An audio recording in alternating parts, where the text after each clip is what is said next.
নিয়ন্ত্রণ হারিয়ে উল্টে গেল আলু বোঝাই ট্রাক। বুধবার গভীর রাতে দুর্ঘটনাটি ঘটে মানবাজার থানার দোলদেরিয়া ও বিশরীর মধ্যবর্তী এলাকায় মানবাজার বান্দোয়ান রাজ্য সড়কে। চালক সূত্রে জানা যায়, নিয়ন্ত্রণ হারিয়ে দুর্ঘটনার কবলে পড়ে ট্রাকটি আলু নিয়ে বাঁকুড়ার আমলাগোড়া থেকে পার্শ্ববর্তী রাজ্যের ঝাড়খণ্ডের টাটা যাচ্ছিল। যদিও ওই দুর্ঘটনায় কোনো প্রাণহানির ঘটনা ঘটেনি। ঘটনার খবর পেয়ে ঘটনাস্থলে পৌঁছয় মানবাজার থানার পুলিশ।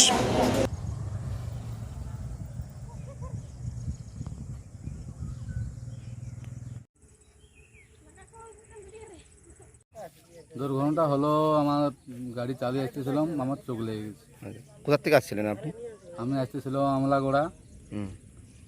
আর যাচ্ছিলেন কোথায়? টাটা। টাটা কি আছে ওই ট্রাকে? আলু আছে। আলু আছে। হ্যাঁ।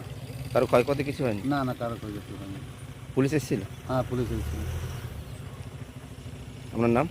আমার নাম নিরঞ্জন রজক। আপনি গাড়ি চালক? হ্যাঁ, আমি গাড়ি চালক, ড্রাইভার।